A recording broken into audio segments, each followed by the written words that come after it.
As Hawaii copes with shutdowns and the economic downturn caused by the coronavirus, questions remain. When will Hawaii's school campuses reopen? What changes are in store for the next school year? Hawaii's unemployment office is overwhelmed. When will laid-off workers start receiving checks? And what protections are in place for our homeless population? Tonight's live broadcast and live stream of insights on PBS Hawaii start now.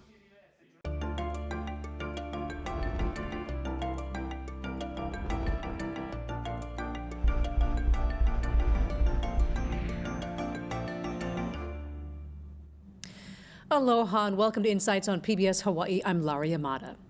Well, COVID-19 continues to dominate our daily lives. It has shut down schools and businesses and put hundreds of thousands of residents out of work. People are scared, they're angry, they're frustrated, and there's no shortage of questions to ask. You can find the answer to some of those questions on the COVID-19 information page. That's on our website, pbshawaii.org. The page is updated as new information becomes available. And there's going to be no doubt lots of questions for our panel tonight, which includes leaders from public and private schools, the head of the state unemployment office, and a nurse who is working on the front lines to protect the homeless.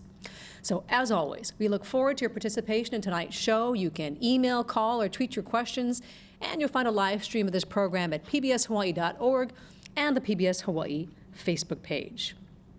All right, now to our guests. Three members of our panel are with me in the studio tonight practicing social distancing, while the fourth member joins us via the internet practicing even greater social distancing. So joining us via the internet is Christina Kishimoto, Superintendent of Hawaii's Department of Education, who has been in charge of Hawaii's 283 public and charter schools since 2017. Joining me in studio is Scott Murakami, who is heading the State Labor Department, which right now is dealing with a record number of unemployment claims. Phil Bossert is the Executive Director of the Hawaii Association of Independent Schools, a position he has held since way back in 2008. And Christina Wang, the Medical Director of the Hawaii Health and Harm Reduction Center. Now, she's also serving as the Medical Director for the state's Temporary Quarantine and Isolation Center for homeless clients experiencing COVID-19. She has a doctorate in nursing practice and a master's degree in public health. So thank you so much, all of you, for being here during this interesting time that we're all dealing with. And it's great to be able to combine the experiences and the expertise that all of you have, because I think that's kind of sort of the typical normal living room conversation, what all of you have to talk about. All right, so I'm going to ask this of Dr. Kishimoto first. Let's just kind of start talking about schools and what's happening, because the typical end of the normal school year is coming up very quickly here. So, of course, people want to know, are we absolutely unlikely or for sure not going to reopen for the rest of this year? Do we know when school might be starting next year? The school year ends May 28th, and it's coming very quickly. We have shut down our school buildings through April 30th, but we are continuing to instruct students using distance learning, using instructional packets, providing support via technology, and keeping in touch with 180,000 students across the state. We are looking very carefully at what the Department of Health and CDC and other health experts are sharing with us in terms of new guidance that is being shared actually today and tomorrow. New guidance is coming out around suggestions for reopening schools. And so we're looking at that.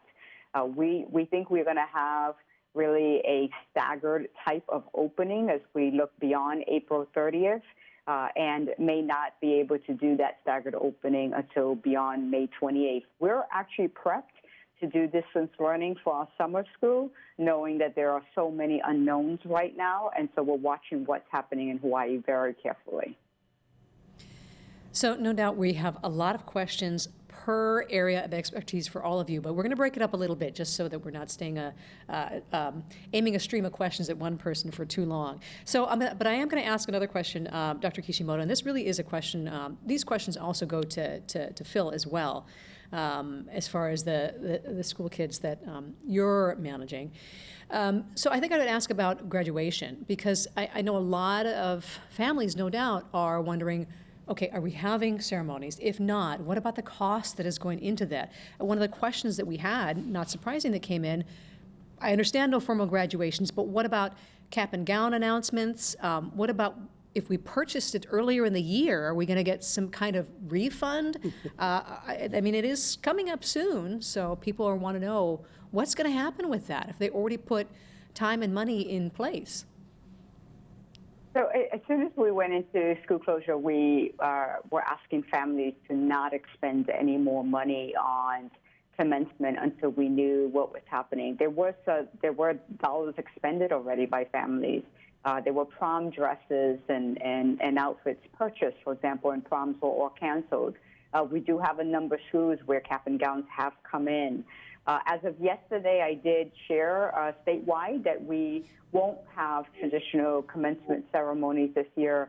It breaks our hearts to have to say that. We know how important this tradition is for our young people, for families, the tradition here in Hawaii and the kind of celebrations we have. But we are going to be replacing those with some alternative commencement celebrations. In fact, I just ran some guidance through the Department of Health that I'm issuing to the principals. In fact, they just received that guidance today on how they can do those alternative celebrations using technology, doing videos. In some cases, they can have an in-person alternative commencement ceremony, but it has to still adhere to social distancing. They still have to minimize the number of people who are coming through at one time, so they'll have to have multiple ceremonies per school if they're going to have it in person. And so we're trying to make accommodations and be as flexible as possible so that it can still be special. So I think that part of the question, I need to follow up a little bit on that. They were asking about refunds in any particular situation where, say, if it was something as specific as cap and gowns or if it was for a particular event that they've already paid for. In those types of situations where, maybe prom dress might be different, is there the potential for reimbursements? Is that being considered? So we are looking at using the cap and gowns in these alternative graduation or commencement celebrations, and so we want to fully utilize them. We know that they may have purchased other things like clothing, prom outfits are not things that we're going to be able to reimburse, but there may be some creative solutions from community around creating a bank of prom dresses, for example, for future graduates and providing some buyback. So there's lots of creative ideas out there. We are looking at things like, whether we're reimbursing for some of the transportation costs related to school buses, related to food services. So where we can look at those appropriate reimbursements, we are looking at those. When it comes to commencement reimbursements, there are a few things that we can look at, but we're trying to fully utilize what has been purchased already to the greatest extent possible so that families feel that, one, we've had a great celebration, but two, that they have not expended funds that aren't going to be utilized still in part of that celebration. All right, thank you, Dr. Kishimoto. And I want to throw it over to Phil now, because a lot of these questions, as we mentioned, are similar for what you're having to discuss and try to find a solution for that's going to work for everyone. I mean, we're talking about how many schools are under your umbrella, and in some ways, I would think that'd be even more difficult to sort of figure out what is the path forward as far as how we deal with, say, graduation, how we deal with completing the school year. Yes, well, as Christina pointed out, I think most of our schools are also not planning to have a regular traditional graduation and are working on alternate paths to celebrate those graduations. Some postponing the ceremony till August and hoping things are better then, and some inviting their seniors to the junior prom next year and that kind of thing. But we've got 100 member schools, and each one of them is an independent school, and so they're each making their own decisions in this area. And it depends in part on the size of the school. I mean, some of our schools have 20 or 30 students, so they could probably do a graduation for 10 students and keep social distancing. But a school like Kamehameha or Punahou, Iolani, Midpac, with thousands of students, that's not going to be possible. So as far as going back to the curriculum a little bit, and as far as being able to complete the curriculum for the school year, I mean, do you see a situation where some schools may have to resort to repeating the year or the quarter or pushing to the next year? What are you seeing? I don't think so. We've had quite a bit of How's that being discussion. handled? Almost every week, all of our heads of school get together on Zoom for a discussion about their plans, sharing their information with each other. And in some cases, the idea is the distance education is working.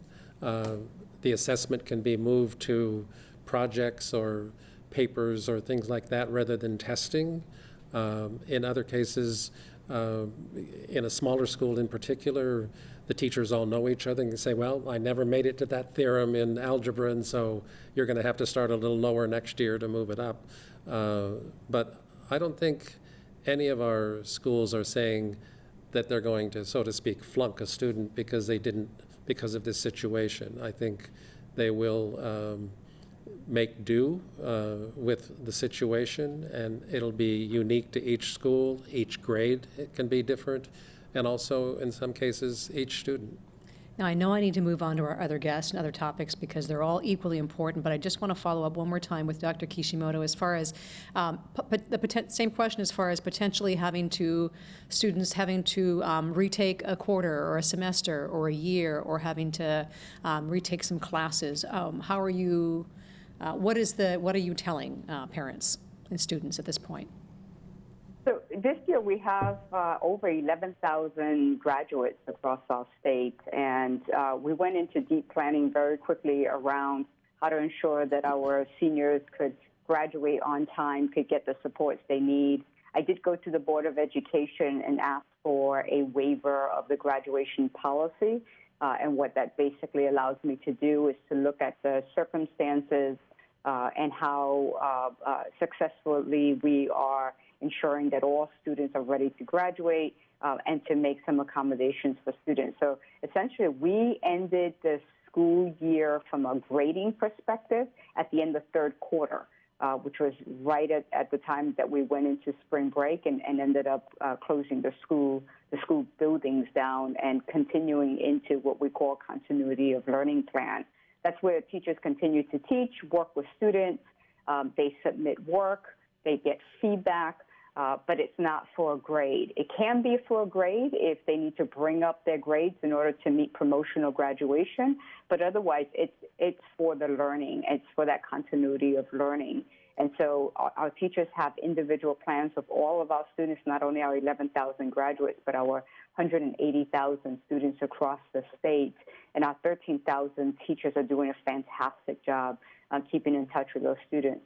We also have, I know Christina works with our homeless population. We have 3,000 students that have housing insecurities. And for those students, we have a team of 15 homeless liaisons that are attached to nonprofits that work with us confidentially.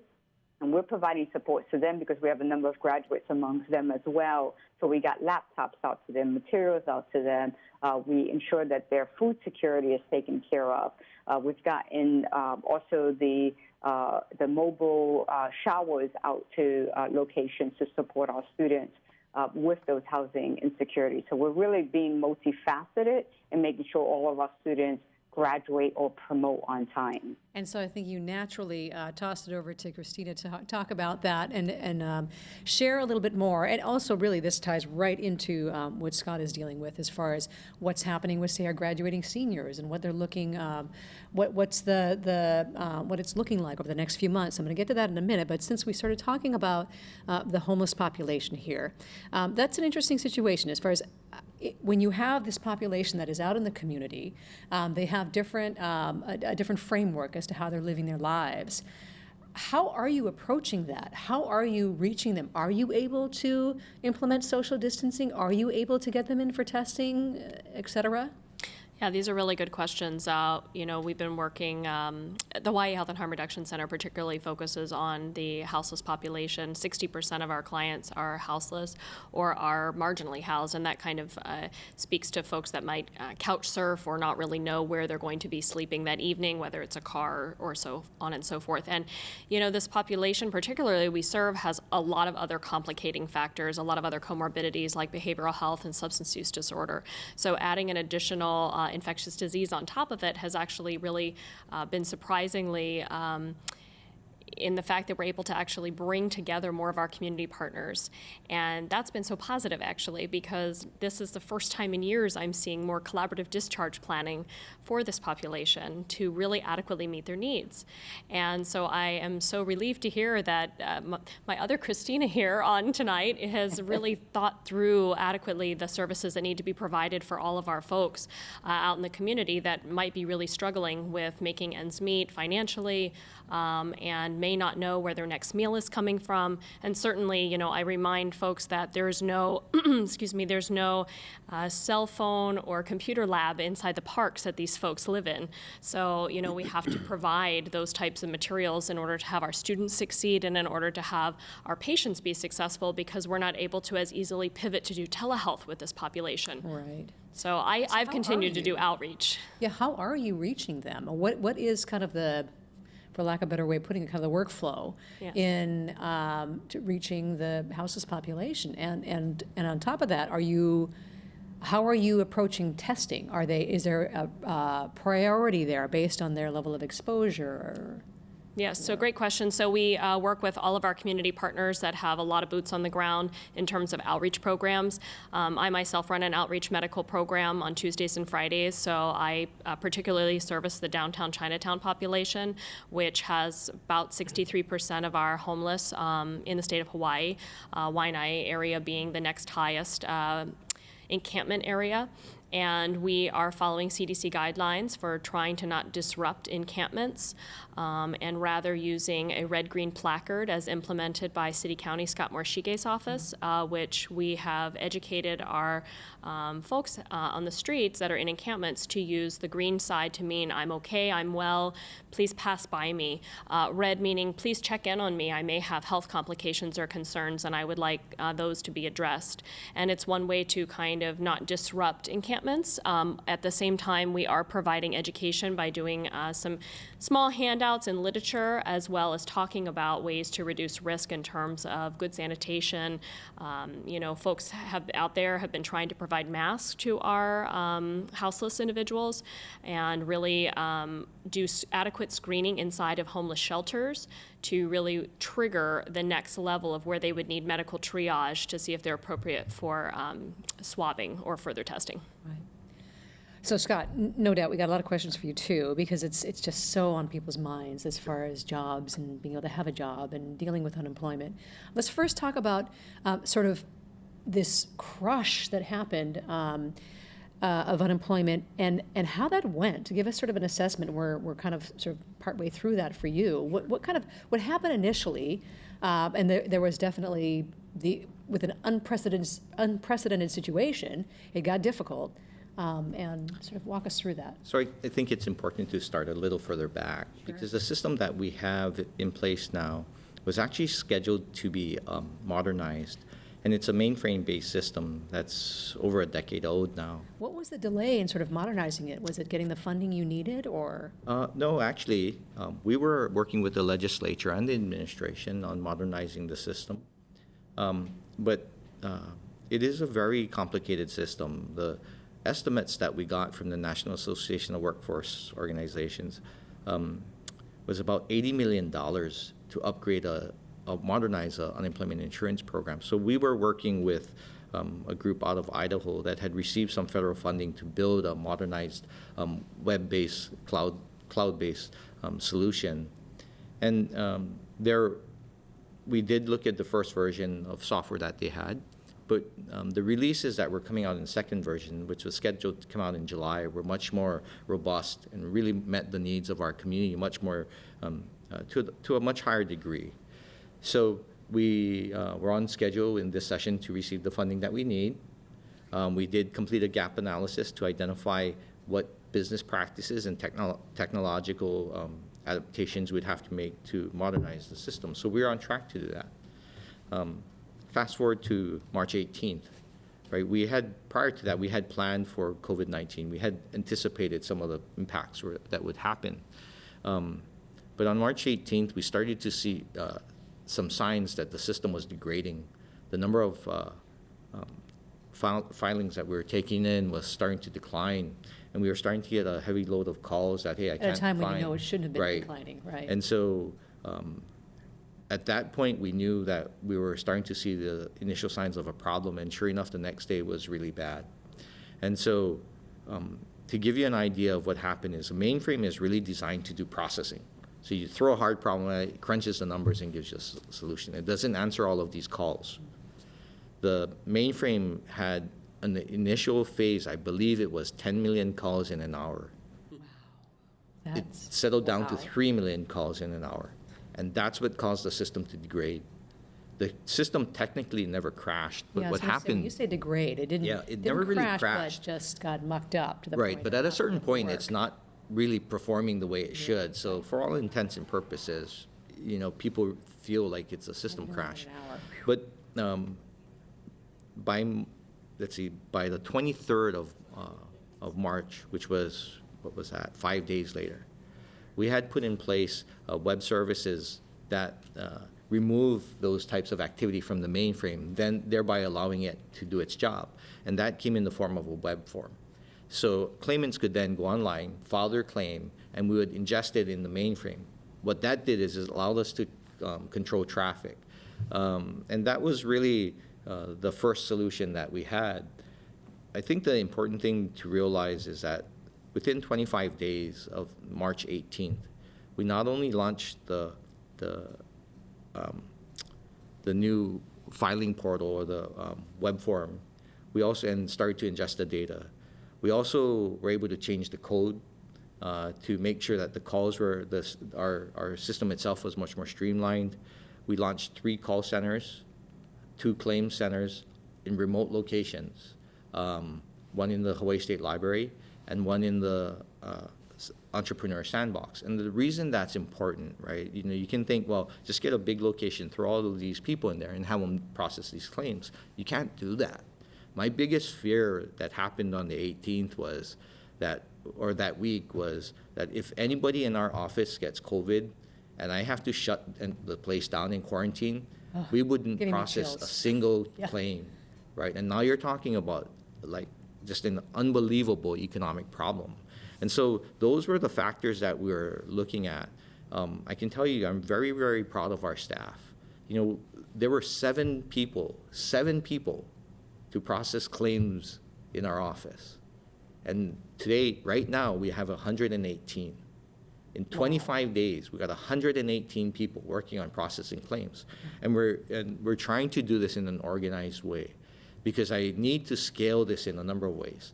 The Hawaii State Library gives me geographic reach. If I need to set up geographic areas, I have the expertise now in the library to do that in other regional libraries. What the convention center offers me is a secure location 24/7 to run shifts.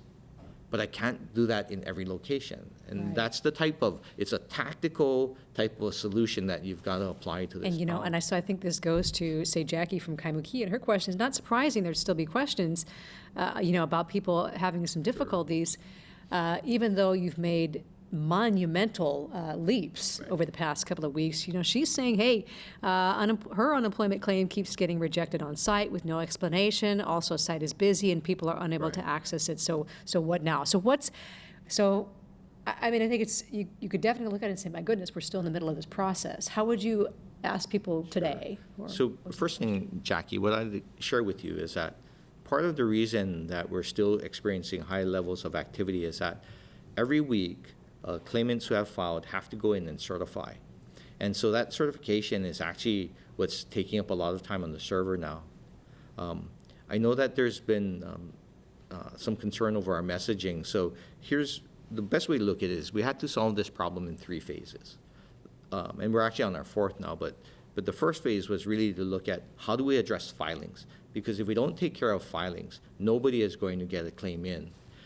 So that's what we did between March 18th and 23rd.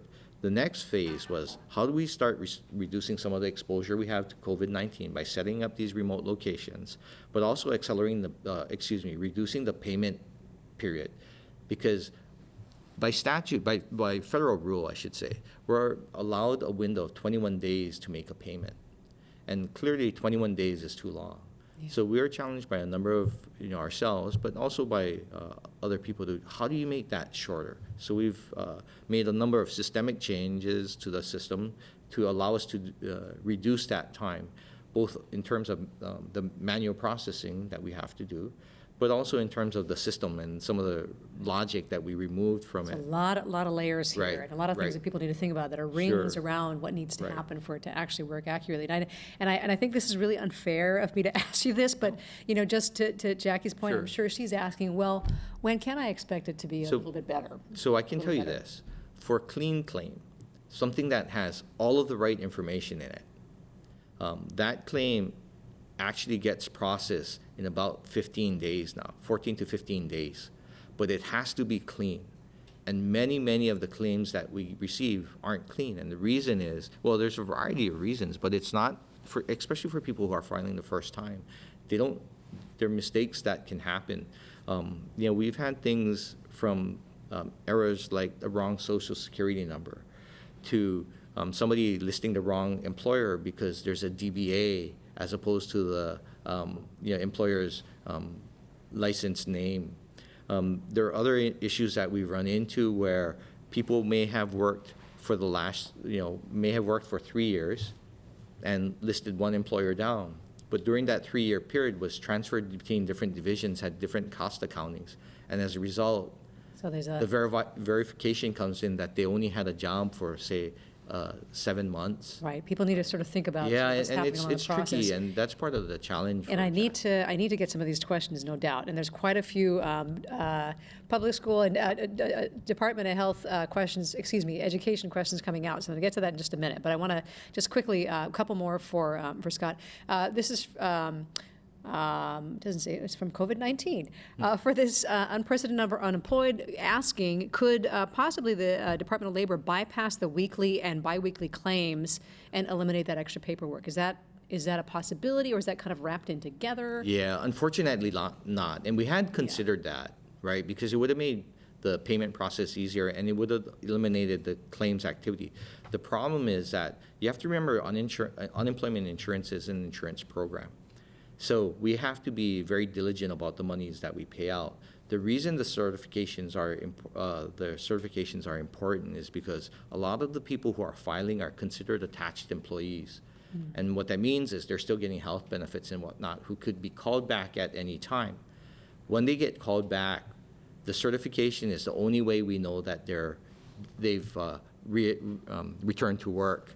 Without that, the claimant would be charged an overpayment, and we would have to go and collect the money. Now, if we don't, that's a higher cost to Hawaii's businesses. So there is a balance between the fiduciary responsibility we have to Hawaii's businesses and the trust that we manage on their behalf, and also to the claimant. Yeah, I think people have to remember why certain things take a certain amount of time. Right. Otherwise, the process That can't is a be great completed. question, and it would have helped.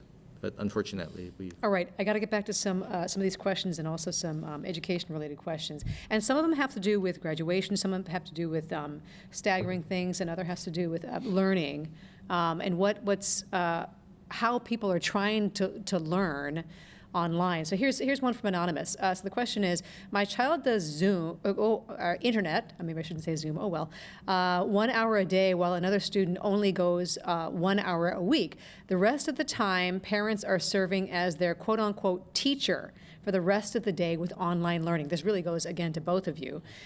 What are the teachers doing with the rest of their day and time? That was a loaded question. That ended up being a loaded question. But I think that is a fair question as to, okay, how are you gauging the learning? And how are you, how do you then, what are we putting on parents, and what is the expectation? How are you thinking about that?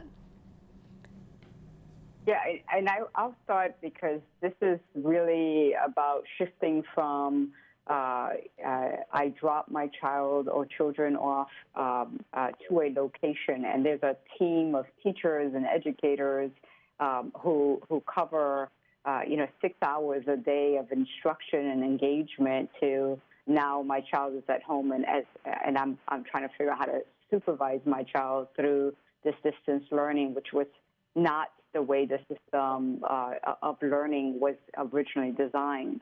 I would encourage parents who have questions about, insufficient engagement or materials or learning that's structured, back to that child's teacher, to their child's teacher, or to go even and reach out to the principal to ask those questions. We're getting lots of examples where many of our students are being engaged for 4 to 5 hours a day. And so the principal is the person that is overseeing the instructional design of his or her teachers.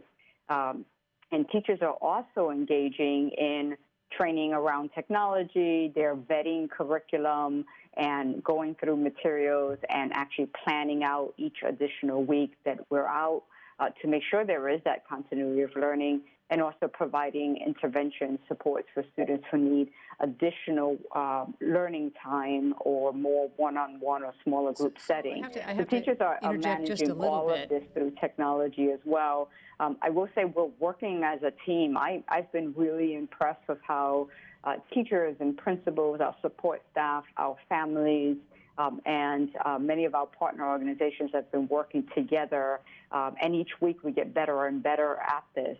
I think there's a lot that's going to come out of this that really starts to raise, because right now there's a lot of questions for me that are being raised around how this is going to impact long-term, how we change our practice overall. We're learning a lot about using e-conferencing. We're learning a lot about online quality materials and engagement. We're learning a lot, and teachers are giving us feedback about students who are engaged at a higher level because of the e-conferencing approach or the opportunity to do project-based learning. And so I think it's not only the now that teachers are working on, it's also the long term. We're starting to see where it's going to have an impact and a change in our fundamental practice, which is very exciting, because I think that we have been forced. And we're going to get to that. I need to jump in just a little bit here. We're going to get to that in as far as moving forward in a minute, but I want to let Phil jump in here just for a little bit. And kind of, so you're looking at it from a similar but a little bit of a different lens as far as your population. So speak to that as well. And I'm going to throw in this question too from Carolina from Kaka'ako, asking about how many students do not have computers or internet access, and what are we doing about it? And I would think that'd be possibly even a greater question for your population. So what are you hearing, and how big of an issue is it as far as this online learning for kids having the access they need, for the families being prepared, even having a computer or internet access in the first place? Right. So I think both Christina and I would say that our schools and or the individual teachers are aware whether or not a student has a computer, or if they have internet even. The computer doesn't do you too much good if you don't have internet access. And so for the students that did not have that kind of internet access or access to a computer, they were either loaned a device or packets were distributed so that the materials were available for the same type of learning that the other students were having. What we found and heard mostly was when we knew before spring break that most of this was going to happen, I think many of the teachers and started working with the students. So this is how we're going to do this, and download this software to your iPad. And so they worked, the teachers got into it and the students got into it. What we didn't think enough about is training the parents to be that co-educator with the teachers. And so the parents just totally freaked out. I mentioned earlier that the woman who produced Grey's Anatomy, she texted a couple of weeks ago that, and her text said, I've been homeschooling my 11-year-old and my 9-year-old for an hour and a half. Teachers should earn $1 billion a year. So I think that one of the things that it is happening and that we need to do more is help the parents understand their role in this. And I don't think it would be bad if a student was spending 6 hours in front of a screen. That's not education, shouldn't be. And no doubt this isn't that parents should be taught to become the teacher. It's just that that role is as important in being able to complete that circle of education, whether it be in the environment itself or the support or whatever type of learning needs to happen. I'm going to get back to some education questions because there's definitely more, as well as some other labor questions. But I did want to shift back to something we didn't touch on yet with the houseless population, Dr. Wang. Sort of looking at what's being done as far as, say, shelters. I think some folks have heard about some of the facilities being stood up. How is that? What is being or has been stood up so far, and how is that going? How are you looking at that with this particular type of population? Sure. So I have to give a lot of credit to our largest homeless shelter provider, which is IHS, and Connie Mitchell is the executive director there, who has looked. She is a nurse, and so one of the wonderful things about that is her availability to pivot quickly to actually do as much social distancing as possible inside of their facilities, and they have several facilities, as well as to adequately look at the nurses and medical providers available at those shelters to help with screening and make sure that folks that are entering facilities don't have symptomatology that really needs to get kicked to a higher triage level for isolation or swabbing. And so one of the things that we've done with a joint partnership between the city, county, and the state is we were gifted this beautiful building at Ka'ahi Street, and that's been a partnership between Hawaii Department of Health and City County to actually host an isolation center, a temporary quarantine and isolation center there. So those are homeless folks that have either gone to the emergency room or hospitals and have been adequately assessed, screened, and swabbed for COVID, and are either awaiting their test results or are actually known to be positive for COVID. And normally these would be the folks that would then be cleared for discharge back to their home, but because these folks don't have a home, they come to our T-Quick facility, and What's that? Yeah, and that's the Ka'ahi shelter. Okay, that's what. Temporary quarantine and isolation center. Got it. And they are able to isolate there and also have all their other medical needs addressed, which has been really a proof of concept that we have talked about for years in the community in terms of stabilization beds for people that really don't have high enough acuity to stay in the emergency room or in the hospital, but don't do well being returned to the street and not having their other comorbidities and other life challenges addressed. It makes me think that, not that we want to wish anything, this pandemic on our society by any means, but it almost sounds like you're getting a lot more engagement than you might have otherwise. Yes. This is, as I mentioned before when we were discussing, this is the first time I've seen in years different community partners come together, sit at a table, all agree on the same aspects and say, here we are in this crisis. We're having to handle an infectious disease situation with a lot of safety, a lot of rapidly changing evidence-based guidelines, really adapt and pivot to that, and at the same time come together and support this population that we know has a lot of challenges. And we've actually, I think, done an extraordinary job taking the folks that have been at our isolation center and doing adequate discharge planning. We've had folks leave our quarantine center and go to foster home. Some folks have gone to residential treatment, and they're getting a lot more wraparound support services by having all the community members come to the table and really problem solve and be very goal-oriented. So this really is engagement and coordination on both ends of the spectrum here. Yes. All right, so I'm going to get back to some unemployment and labor questions here, and a couple of them are kind of some specific questions. This is Mary from Hilo asking you, what is the average weekly unemployment compensation for someone making minimum wage? She's kind of wondering what she. So I can tell you what we pay on average as a department. So on average, we pay about $515 in weekly benefits. The maximum benefit is $648, but on average, we're paying $515.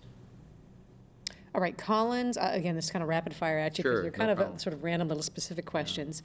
I think this says Colin, sorry, from Wheatley. He says he's been trying to file a claim, and when receiving a password for the site, it's only valid for 24 hours, and the site jams up and the password becomes no longer valid. Is that the case? Is it only valid for 24 hours? It is only valid Okay. for 24 hours, yes. So is there some considerations as to if the site isn't working as it should yet, meaning that it's taking longer than expected? Is there some maybe considerations as to how long those passwords should last? We have discussed the viability of extending that out time. Our first priority is to reduce the traffic, though. That's why we've launched the claims inquiry portal yesterday. Was it yesterday or the day before? I can't. It was on Tuesday. And the reason is it cuts down on traffic, thereby letting people like Colin get in and make the necessary changes. As much as people probably don't love that answer, that's probably the reality of what you have to It deal really is, because because Yeah. Colin's also one of those people who unfortunately is being hit by just tons of people just trying to check their status. Same thing. I think these are kind of similar in the sense of, but I want to make sure I get people's questions in there. All right. So from Honolulu Anonymous, when she filed for unemployment, she had to file 2 or 3 times because the options online are only laid off, but she is still employed, quote, furlough. Right. So she's asking about maybe like a COVID-19 option. Does this? No, she can, it's fine, because from our side, we understand that, that anything that started around around early March is going to be COVID-19 related. Okay. So it is in that what happens is category. we automatically code it in our system that it's a COVID-19 case. And then on the back end, if we find out that person actually was, separated under their own fruition, then we make the necessary changes at that point. And so I think I need to remind this person who asked about more people to answer phones. How many since a couple of weeks ago? There's 118 people Compared now. to But 7. and it's just it's just this inundation of people right. calling into our centers. So. Unprecedented, I think, is a fair word. All right, back to a couple of education questions here. Some about the teachers' pay cuts. If I don't know if that might be you. Phil, or whomever wants to address this, Gail via Facebook asking, actually you're the superintendent, I'm sorry, talking about the proposed teacher pay cuts. What's sort of the situation right now? What's the stance on those teacher pay cuts, potential teacher pay cuts? So we have been in recent conversations as state agencies about the situation in the state in terms of the enormous drop in revenues that the state is collecting, and thus the deficit that has to be addressed. There was basically a heads up that we received in the last few days about the fact that we're going to have to look at budget implications, including labor impacts. We have not yet received specific guidance about actions to take in our budget, and so we're waiting for that right now. Regardless of that recent discussion, the Department of Education, we're a large organization with 40,000 employees. Now that we've been in this more shutdown mode, we have been paying very close attention to our finances to try to maximize the rollover of funds to the greatest extent possible. So we've already been in very strict budget monitoring mode. So as we get guidance around this, we'll be able to look at that guidance relative to some of the actions we've already been taking internally. My commitment is to look at ensuring that the school year is completed through May 28th, that we have a robust summer learning opportunity, and that we look at other things that kids need even beyond their learning, such as internship programs that our kids who are just graduating, seniors who are graduating, who need some employment. So we're looking at continuing a robust program until we get further guidance about what those potential implications are on next school year.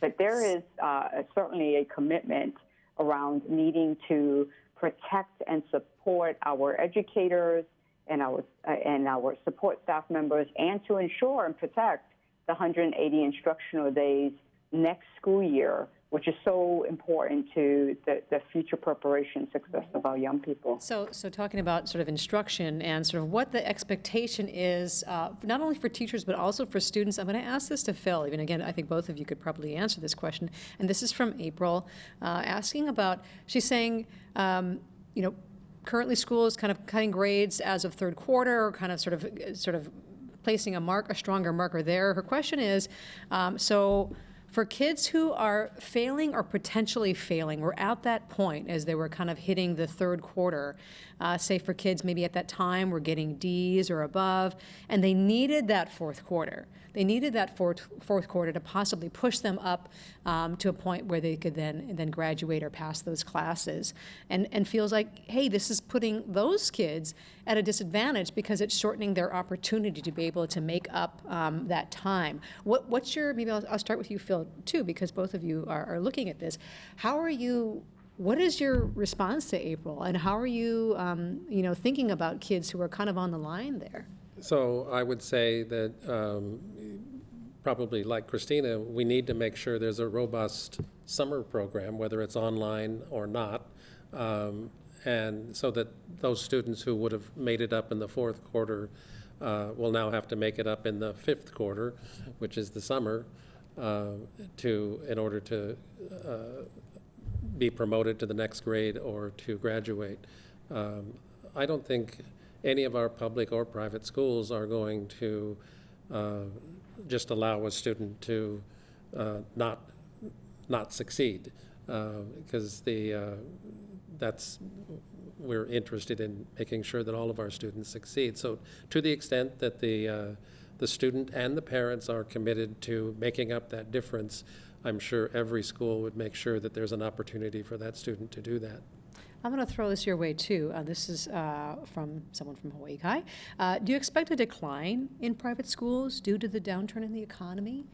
I do think almost all of our schools are expecting that some parents, because of the loss of income, will not be able to afford private school tuition, which, of course, if they all want to go to public schools, is an extra burden on Christina's schools, because then that financial burden increases just when she's trying to save money.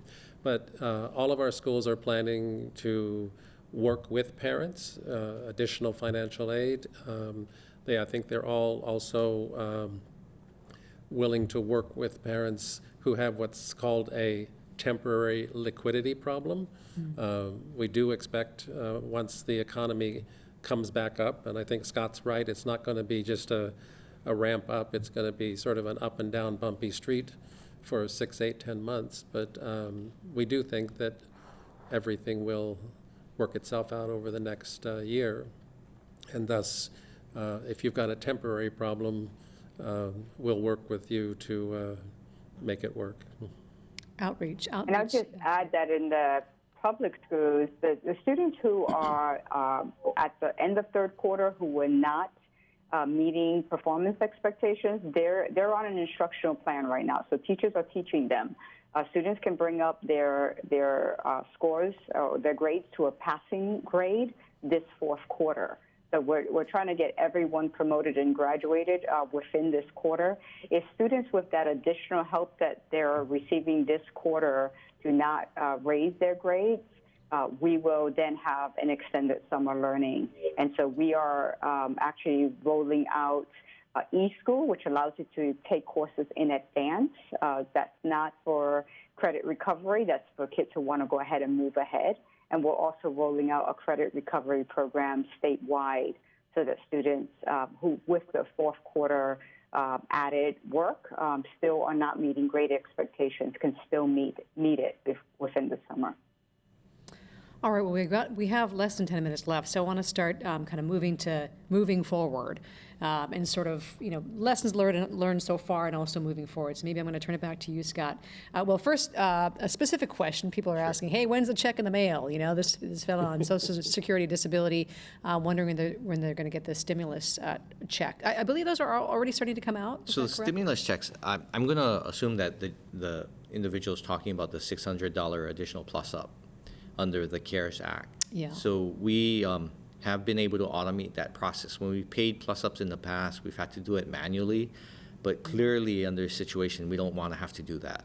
So we did come up with an automated solution. It is in test now. Our target date is to go into production tomorrow.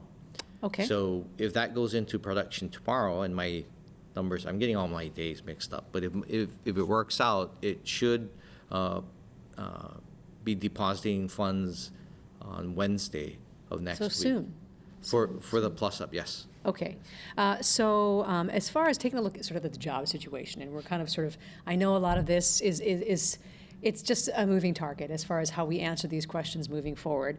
But sort of looking into what you know so far as jobs being available after this pandemic is over, and what the situation may be with businesses. So many have shuttered, and what it takes to bring them back up again, and that process. What's your mindset now? What's your thinking now as the ability to bring those jobs back within a reasonable amount of time? So a lot of employers are actually keeping their employees. They're attached. So as long as their pay has been reduced or stopped, they can file for benefits. But the employer can still pay healthcare benefits for them. And a number of employers have done that. And the reason is they didn't know what the end result of COVID-19 was going to look like. So they didn't want to lose their people. They wanted to be able to bring them back. So I think what's going to happen is a number of businesses are actually going to start taking advantage of the PPP small business plans that are under the CARES Act. Once that happens, we're going to start to see people getting back to employment. And they may not be in the specific duties that they did. So I think that's kind of one of the first signals I'm looking for, that are people actually being brought back now. I would tell you that I believe that the nature of labor is going to change significantly. Because if you look at it now, right, I go into work and there's no one on the road. And businesses that have talked about telework have infrastructure in place now. So my wife is doing that now. She's working from home, right? And she's had to get used to it. But once she's used to it, it actually is going to work out better for them. So I think businesses that have planned on doing things like this are going to do that. And as a result, you'll see some reduction on the wear of infrastructure. Right, pros and cons. Right. And I don't want to cut you off there, but we got about 3 minutes left, so I want to give each of the rest of our panelists here about a minute. So moving forward, Dr. Wang, so taking what you've learned so far, what's happened so far, where do you see, how do you see that forming as you move into the future? Proof of concept that we were able to do this in a time of crisis and come together, and we'll be able to remove, hopefully very, as soon as possible, the added safety and worry around COVID, and continue to do stabilization and better planning for our folks in the community, better meet their needs, and come to the table as part of the continuum of care to really help address the long-term things that these folks face in our community, and that we're really responsible for to adequately provide evidence-based practice and care. And Phil, how are you looking at this as far as what you're experiencing so far, and what the system is experiencing so far, and what you feel is going to come out of it that needs to happen, and that's really going to be, and maybe in some ways, an improvement on how things were handled? So I think Christina alluded to it earlier. I think what is likely to happen, especially if we have multiple waves of COVID in the future, that we'll go back to school and everybody will be face-to-face, and then we're off back online for another 2 or 3 months, then back face-to-face. And so I think, as she pointed out, teachers are learning to do this thing a different way, and finding that students in some cases are more engaged and the students are less engaged. And so maybe there'll be smaller classes because half the class will be distance learning and half the class will be face-to-face, depending on how people learn best. So I think there's a real opportunity for educational transformation that was sort of forced upon us, and that we've learned from it. And so, Dr. Kishimoto, similar question for you also, but I think you had raised just reintegrating students back into this setting now that's they've been removed from for a little while. So we got about a minute left, so I want to let you have the last word to talk about that. Absolutely important. The whole social, emotional, mental health and wellness of our young people is critical in this transition period.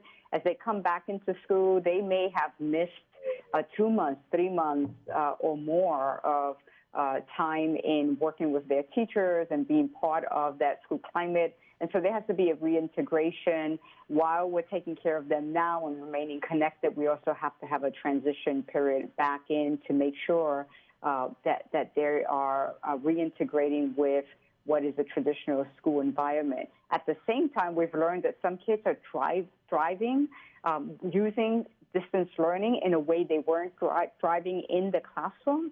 And so what's exciting about that is teachers have also learned new ways to engage students that weren't as engaged before. And so we can look at a blended learning environment. It doesn't all have to be going back into the traditional classroom. The traditional classroom can look different, just like the traditional workplace can look different as well. Thank you so much. It's an important point to make, and so we need to wrap it up there. Before we go, we want to remind you that for COVID information I should say, on COVID-19, check out our website, pbshawaii.org.